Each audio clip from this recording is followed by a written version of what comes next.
a week ago. It's probably 14, 15 people. You know, they're dropping out one by one by one. I love to see them drop out. It's like, right? My carpenter. There's my carpenter over there. The Reuters poll, great poll, 42.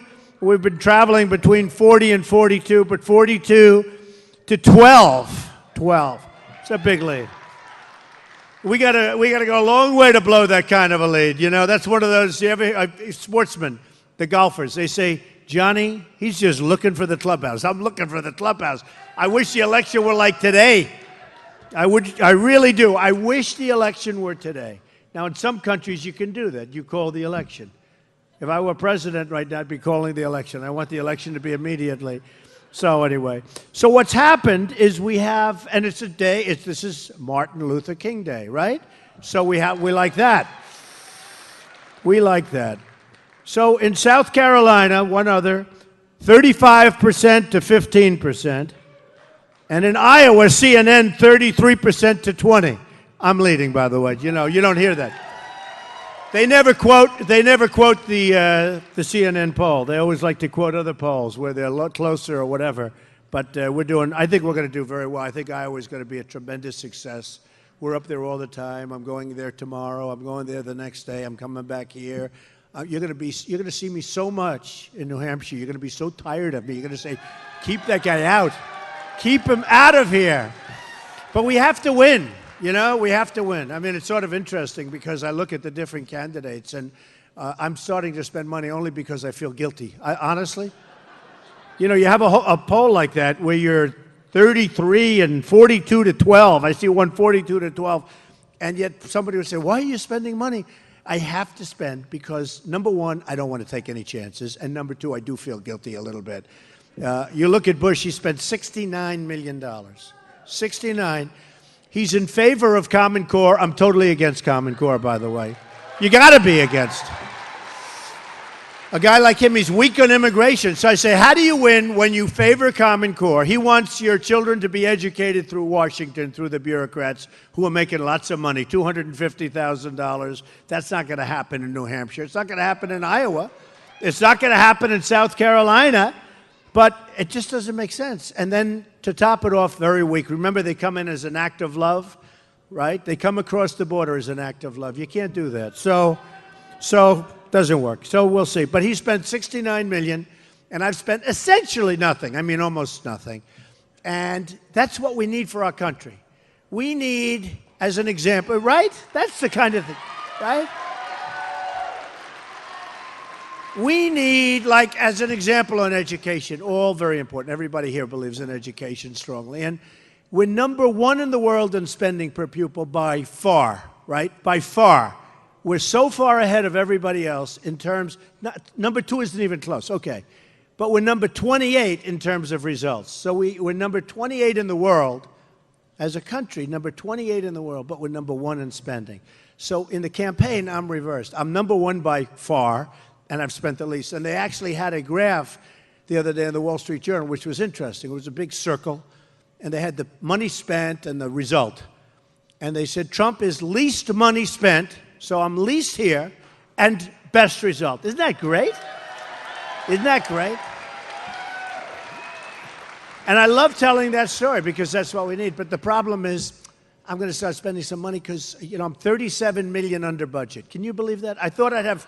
It's true. And here's the other thing, and this is so important. Tell your friends, I'm spending my own money. I'm spending my own money. I'm not relying on the lobbyists and the special interests and all the guys that are going to tell your local politician or whoever's running to do what I say to do. I gave you $5 million, Hillary, and I want you to do what I say to do. That's what happens. That's what happens. Believe me, that's what happens. Hillary's raised a tremendous amount of money from special interests and from lobbyists. Jeb, every one of them. Every one of them. Every one of them. They've raised a lot of money, and they're like puppets. Believe me, they're like puppets. You know, I always tell the story about the Ford plant. They'll never do the right thing because somebody will have given them money, either an owner, or a shareholder, or a lobbyist, or a special interest, and they'll never do the right thing. I talk about Nabisco. They'll never do. Nabisco is moving to Mexico. Ford is moving a big plant to Mexico. All of these things. Nabisco's taking their big plant out of Chicago. They're moving it into Mexico. So what are we going to do? We're not going to have any more Oreos, which is good. Which is good. Which is very good. So just a couple of things before we do some questions, but we have to get it off our minds. You look at this Iran deal.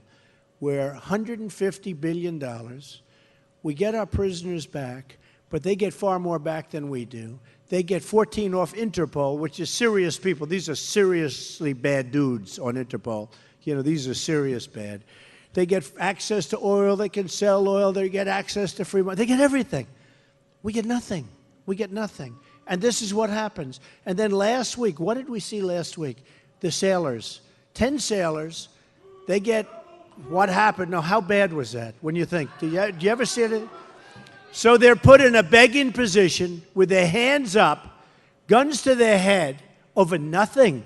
Instead of, let's fix your engine and get you out of here, a big deal. They had a thug screaming orders to them. I guess you heard that.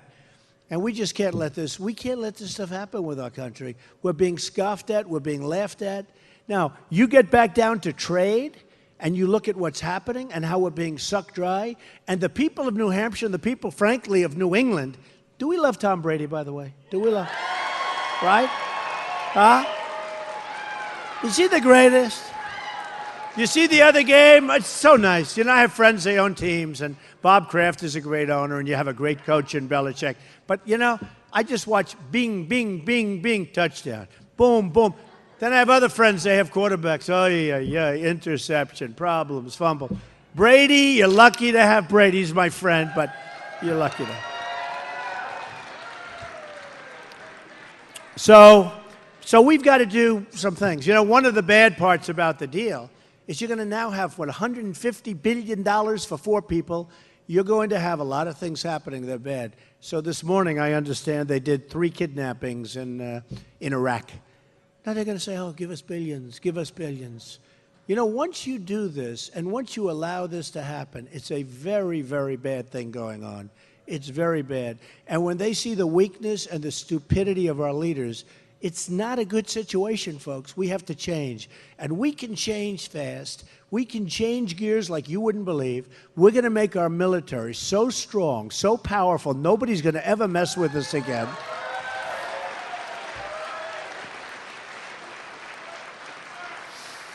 We're going to work with the vets. You know, the vets are taking, and you have so many vets up here. The vets are going to be taken care of great as opposed to poorly. Right now, stand up, Al. Stand up.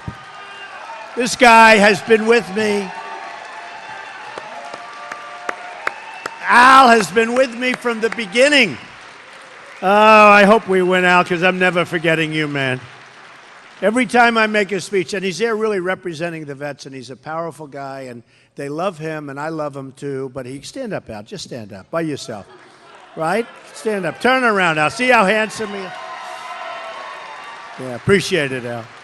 He's at so many of my rallies, just about all of them, and he's here not for me. He's here because he loves the vets, and he really is a great representative, and we should all be so lucky, I will tell you that. But we're going to take care of our military. We're going to take care of our vets. We're going to get rid of Obamacare. It's going to be gone. It's going to be terminated.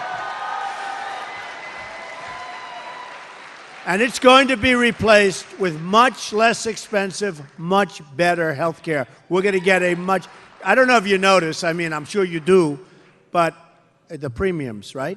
25% up, 35% up, 45% up, deductibles through the roof so you can never use it.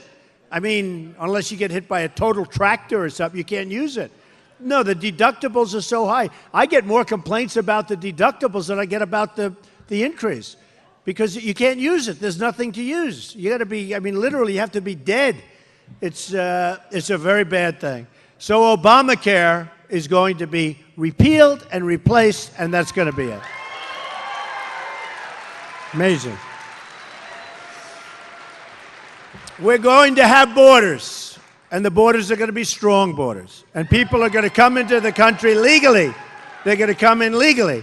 And we're going to build a wall, folks. We're going to build a wall. And, you know, you have tremendous problems. you have tremendous problems with the drugs in this area. It's amazing to me. When I come to New Hampshire, I hear more about the drug problem and the addiction and all of the drugs pouring in than I do most other places. I don't even understand why. But it's one of the most important things, and that wall is going to stop so much of it. And then we're going to help the people that are so addicted that they can't. Because I speak with parents, and their children are in bad shape, and they're really addicted. It is really, really a big thing to get off. It's hard. The easiest way to get off is to never start. It's like me. I never smoked. I never smoked. If you don't smoke, it's easy not to smoke. If you do smoke, I have friends, they smoke. They're always giving up cigarettes. They're always giving it up. For 25 years, a guy's been giving up cigarettes. But if you never start, and we have to get the kids not to start, and the people generally not to start. The ones that are already hooked, we got to get them help, and we're going to do a lot of things to help them as much as we can, and we'll try and get that all. But I know a lot of people in New Hampshire, their children are hooked, and we're going to work like hell to get them unhooked, because we have to. And the best thing we can do, though, for the rest, we got to keep them out of here. And one of the reasons we keep them out is strong, strong borders, okay? And, you know, I say, all of a sudden the other day I heard somebody saying, we're going to build a wall. I said, where did that come from? Nobody ever said that before but me. But they like the way it sounds. They have no idea where to begin. They have no idea how to do it. Whereas with me, it's easy. That's like easy. When you build buildings like I build buildings, believe me, walls are easy. No windows, no nothing, precast concrete, going very high. Let's see, about a little higher than that. It's pretty high ceiling in here, but we'll go a little higher than that. You ever see the walls they have now? They're this high, and they have ramps. And the ramps and the Jeep goes right over the top, loaded up with drugs. They go sell the drugs, they come back with cash. Not a good deal. It's not a good deal. We also have a problem with trade. I know the greatest dealers in the world, the greatest absolute businessmen. Carl Icahn endorsed me. Many of the other ones want to endorse me. They will be very soon. We're actually getting a big endorsement on Tuesday. It's going to be a lot of fun, but we're getting a great endorsement on Tuesday. Something big is going to happen. But we're getting a lot of people that want to endorse. You know, it's amazing. All of a sudden they're saying, oh, wait a minute. Trump is beating Hillary in the polls, and Trump is looking pretty good. And all of a sudden everybody wants to endorse people that sort of didn't know you were around. You know, they were going with the establishment stuff. The establishment's not working, folks. You just have to take a look at what's happened to the country. Establishment is not working. Nobody knows the politicians better than I do. Believe me, it's not going to work. It's not going to take us to the promised land. That I can tell you. So we are going to get some unbelievable endorsements over the next little while. And I've never been a huge fan of endorsements. I always think it's the person much more so the endorsements. But we have a couple coming up that are really fantastic, one in particular, which we love. So one of the things I want to talk just quickly about is trade. And then we're going to questions. Trade. China is making $500 billion a year. We have a deficit. Is that trade? That's not trade. That's being foolish. That's being stupid. That's robbery. I often say that. I often say, what China, and I get along great with China. The biggest bank in the world is a tenant to one of my buildings from China. I sell condos to China. The Bank of America building in San Francisco, one of the great buildings of the world, got that through China. I mean, I have a great relationship with China. I've made a lot of money with China. We can make money with China, too. But we don't have the right people representing us. We have the wrong people. We have people that don't have a clue. They don't have a clue. And China's good, and Mexico's good. They're great, but their leaders are too smart for our leaders. Our leaders don't have any idea what's happening. And with China, somebody shouted out robbery, robbery. Honestly, it's the greatest theft that has ever taken place in the history of the world, what China has done to this country. Thousands, and I mean, when you say thousands, millions of jobs have been lost. Millions of jobs. Thousands and thousands of factories and manufacturing plants have closed because of what's going on. And then they make the stuff and they sell it in, and there's no tax, no nothing. But when you make your product in New Hampshire or anywhere else and you want it to go to China, you can't get it in there. You can't get it in. They won't take it. And if they do take it, they charge you a lot of tax. Believe me, and I'm really aware of it. Nobody knows it better. You know what I'm talking about, sir. Is that right? Stand up. Because you know, because you've been there.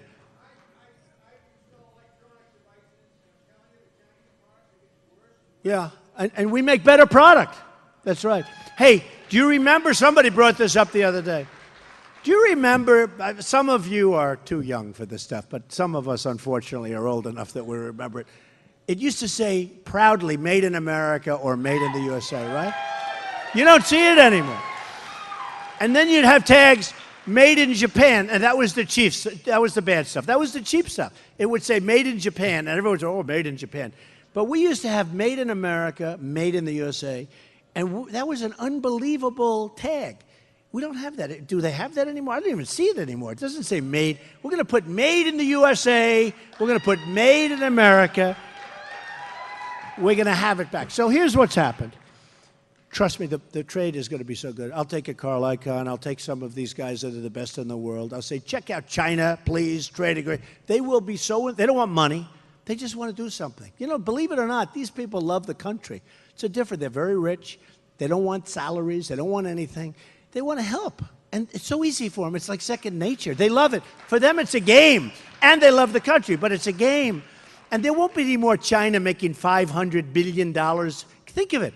A trade deficit of $500 billion? What kind of a deal is that? Then you hear our president, our trade partner. What kind of a partner? I don't want a partner like that.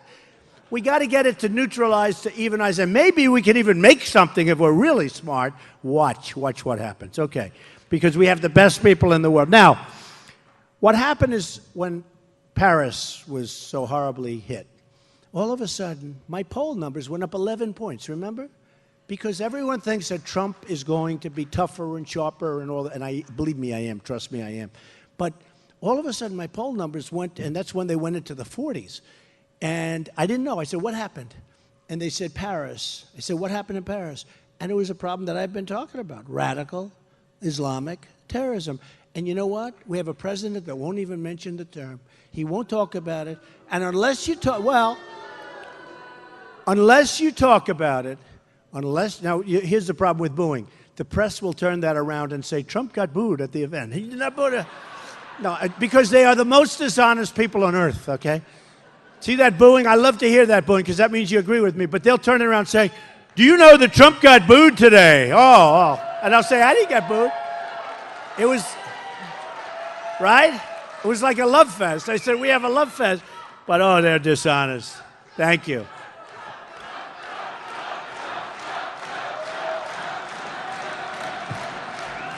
That's so nice. So nice. Thank you. Thank you. So great.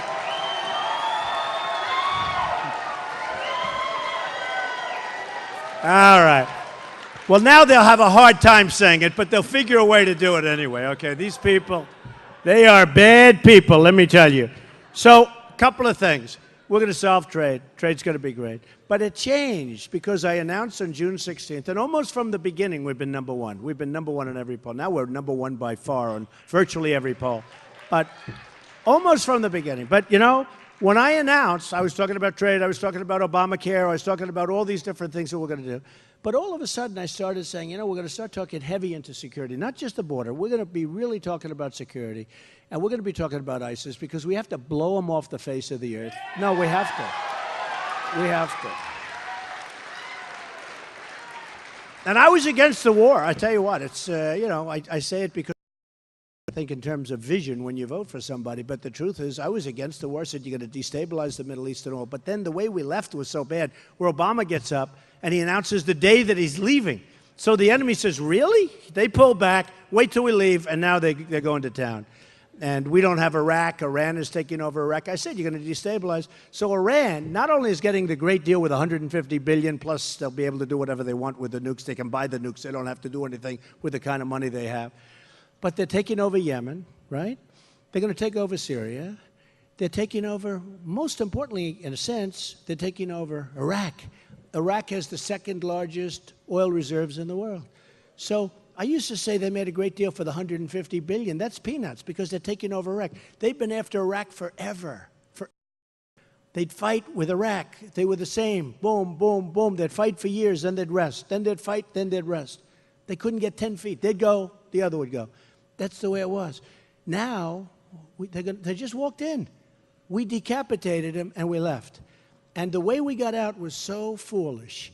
And you can just imagine General George Patton or General MacArthur talking about this stuff and going on television shows and talking to announcers as generals and what we're doing and we want to be unpredictable, folks. We have to be unpredictable. We're so predictable. We have people telling radio announcers what we're going to do. We have a president that says when we're leaving. We have a president that sent about 2 months ago 50 soldiers over, our finest, sent 50 soldiers over to Iraq and to Syria. And what did he do? He announced we're sending 50 soldiers. Now they have a target on their back. They have a target on their back. Why is he doing that? Why can't he just send them? Frankly, it doesn't sound good to say we're sending 50 anyway, because not a very, but why can't he just send them? Why does he have to say, we are sending 50 soldiers? Now these guys, these are not stupid people. Now they're looking for those 50 men and women. It's terrible. It's just terrible. And we have to be unpredictable. We have to do what they think we're not going to do. We have to do that. When I said the oil, and you know, I've been saying the oil for 3 years. Everyone said, oh, you can't do the oil. I said, why can't you do the oil? You're going to take the wealth away. Now, I actually said take the oil when they were going to leave before all of this started, right? Everybody knows that. I was the king of taking the oil. And I don't mean just bombing it. I mean taking it. So then about 4 months, 5 months ago, they would say, well, what are you going to do? I don't want to tell you. I'm saying, I don't want to tell you. They said, oh, you don't know the answer. You know, these wise guys. You don't know the answer. And by the way, did I win the debate or what? Did we? Right?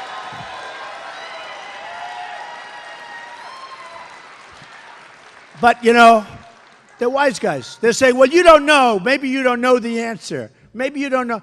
I say, I know the answer, but I don't want to really tell all these answers because, you know, I have a real chance of getting elected. And if I get elected, I don't want the enemy to know all this stuff, right? But it got so bad, you know, you still have to get there. You still have to get there. So about probably a year ago, I said, take the oil, bomb the oil, take the oil, give some of the oil to the wounded warriors and to the parents of soldiers that are lost, parents of soldiers that were killed in Iraq. Give them some. It's peanuts compared to what the value is. Spread it around. Take care of our wounded warriors. Take care of our vets. And take care of families that lost sons and daughters. And what do we end up with? Take care of them. Just take care of them. And, you know, just so sad to see it. And then they all said, I remember Obama had some of the generals commenting on my plan. Oh, that won't work. Well, as soon as Paris happened, they started bombing the oil. This should have been done years ago. But they want to bomb. I want to bomb, but I want to take. I want to bomb, and I want to take. And we'll do a little ring around, and we'll be just fine. I want to take the oil, okay? But, you know, the sad part is that I have to tell everybody what it is, you know, because that's, I guess, the system in which we live. If I don't say that, they'll say, well, Trump doesn't really have a plan. And I really said, I'll never forget, probably 6, 7 months ago, they were saying, well, what's your plan? I'd rather not tell you. That doesn't play well in a democracy, right? But I'd rather not tell you. Oh, please, tell us what it is. You must tell us. Oh, you don't have a plan. So finally I said, look, you're going to bomb. And actually, the guy I was telling it to, the announcer, said, that's a good idea. I said, yeah, it's a good idea. Now, you know, Obama didn't want to go full scale in the oil. And this I hear is true. I don't know. Maybe it's hard to believe. Because he didn't want to create environmental pollution. You do know that. He didn't want to bomb the oil because of pollution. Look at Al, he's laughing. It's hard to believe, isn't it? It is hard to believe. You know it's a true story. He didn't want to bomb the oil because if you bomb the oil, pollution will go to the atmosphere where it will be thrown away into the system in about 2 seconds. But pollution will go up and it'll be... Now, I don't know, Al, I don't know if it's 100% true, but I have heard that, and I'm not surprised because that's the way we're running things. We don't know what we're doing. So, take the oil. Be strong. Do all of these things. And we're going to have a country that's going to be so great again. We have to bomb the hell out of them. We have to bring our troops back home. We have to be paid. All these countries, you know, we're protecting. We have a budget that's so many times higher than number 2 because we're protecting Japan. We're protecting Germany. We're protecting South Korea against the maniac in North Korea. We're protecting Saudi Arabia. Ooh, how wealthy is Saudi Arabia? We're protecting. They pay us peanuts. Peanuts. We can change this whole thing around fast. But you have to put a guy like me in, believe me. You have to put a guy like me in. And just, okay, are you ready? Here's a quiz. Here's a quiz. You ready? Who's going to pay for the wall? Mexico. Mexico's paying for the wall. Now, the politicians come up to me during the debate. One of them came up. Don, you know Mexico's not going to pay for the wall. I said, of course they are. They're making a fortune. We have a trade deficit. You wouldn't believe it. They're making a fortune. They took Ford. They took Nabisco. They're taking all our...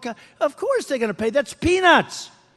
And the wall is peanuts, too. You know, the wall is 1,000, basically, it's 2,000 miles across.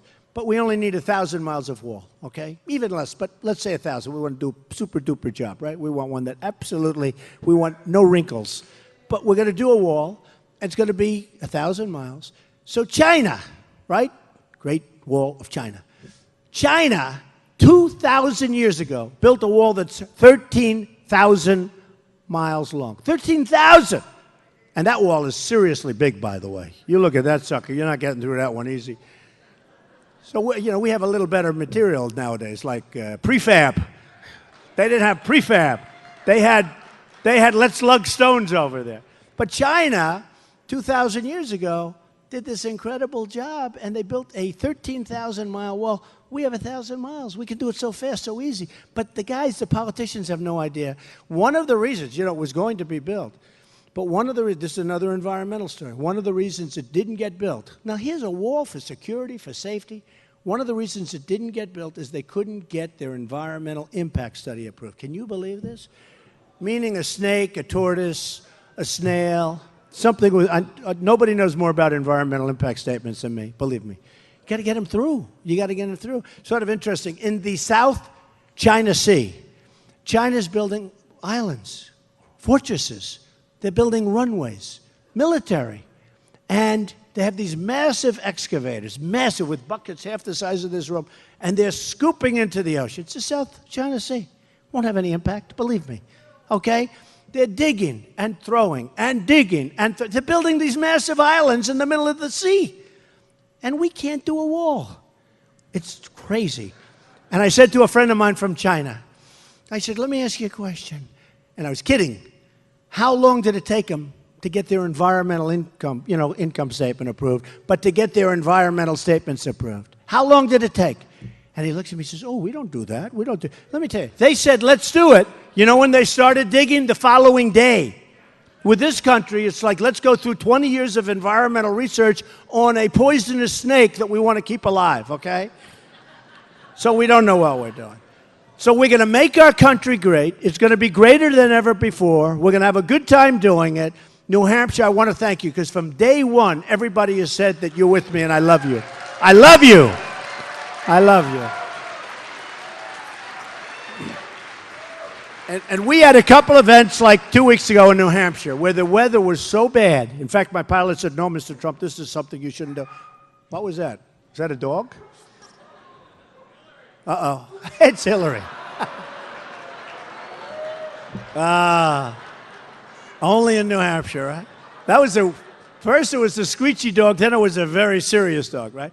Anyway, that's all right. Take good care of your dogs. But, you know, we had a case 2 weeks ago where the weather was so bad, 2 or 3 times up here, so tough, so that I shouldn't have, that the pilot said, well, you probably shouldn't do it. I said, how many people are there? Whatever it was. I said, where is it? It's a corner of New Hampshire. I said, those people have been so good to me. Really genius. Go get it. Go to it. And we landed, we did our thing, and we left. We love New Hampshire, and it's a great honor. Let's take a couple of questions. Go ahead. Where's the mics? Who's got the mics? We'll take some questions. Kevin, let's go. Who's got one? Right here. I know this lady. Good. Hello, Mr. Trump. Hi. I'm Dee. Hi, Dee. We met in Wyndham. Right. I'm the grandmother. Right, I remember. Okay. I wanted to ask you what you think about the Second Amendment and what you plan to do about it, and especially with something crazy like going after people on Social Security. Yeah, I know. They want to go after people on Social Security. First of all, Social Security, we're going to take back our jobs. We're going to make our country rich again. We're going to save you Social Security, and we're not doing any cutting, okay? And I'm about the only one that says that. But that's what's going to happen. Because you've been paying in. You know, you've been paying into your Social Security. So just rest assured. And as far as Second Amendment, I love that question. We are going to protect our Second Amendment. Nobody's going to touch it if I get elected. Okay? Nobody's going to touch it. Thank you, darling. Appreciate it. One other thing, you know, speaking of New Hampshire, you know, they want to move you to the middle of the pack, right? You know that, right? For some reason. But there's a big move next time to move you to the middle of the pack. There's a great tradition and history to New Hampshire being right here, which really is the first voting state. And then you have Iowa, which are great people with the caucus.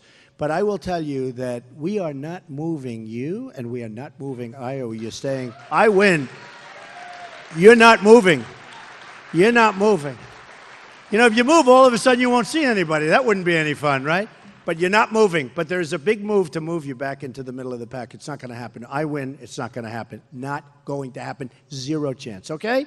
Okay, let's go. Kevin, go ahead. Give it to somebody. Alex Jones. He was a nice guy, actually. You like him? Oh, that's good. Alex Jones. Nice guy. Go ahead.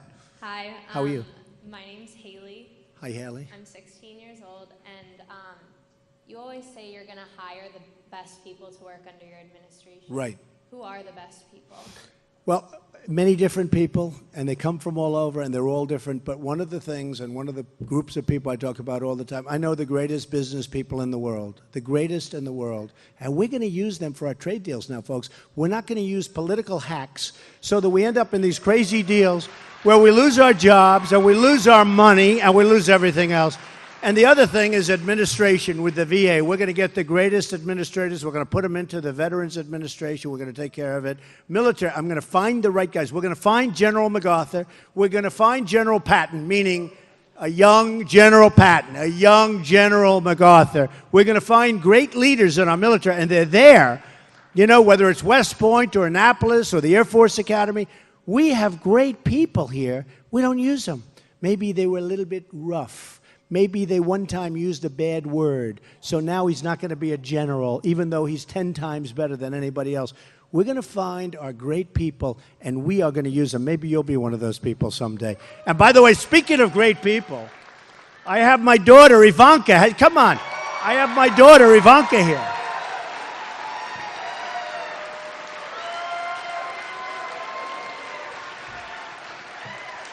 Look at them. They go crazy over Ivanka. Ivanka, that's crazier than they go over me. I don't like this. She wanted to come up to see New Hampshire. Come on, they want you to walk over, honey. Come on. Come on. And Jared, come on up. Come here, Jared. Come here, Jared. Jared's a great real estate guy. And Ivanka, they're having a baby. Ivanka's 8 months pregnant, and she still wanted to come up. Okay, come here, baby. Come here, man. Say something. Say something. I am so incredibly proud of my father. So this is so much fun for me to be here, to hear your enthusiasm, to share your enthusiasm, and I know this man will make America great again. So it is an honor. Thank you, New Hampshire. Great, honey. Be careful. Great. Thanks, Jared. What a couple. Great couple. She is so great. Can you imagine if she actually got up and said something bad? That would be so exciting. I'd say, what the hell just happened? Well, so let's do one more question. Come on. Who has a good one? Who's got a good question? Who's got a really nice question? Go ahead with a beautiful head of red hair. Oh, look at that hair. Thank you. Beautiful. Go ahead. Thank you for coming. Okay. My name is Paula. I work here in the school district. Good. And a question that is a concern to a lot of us parents.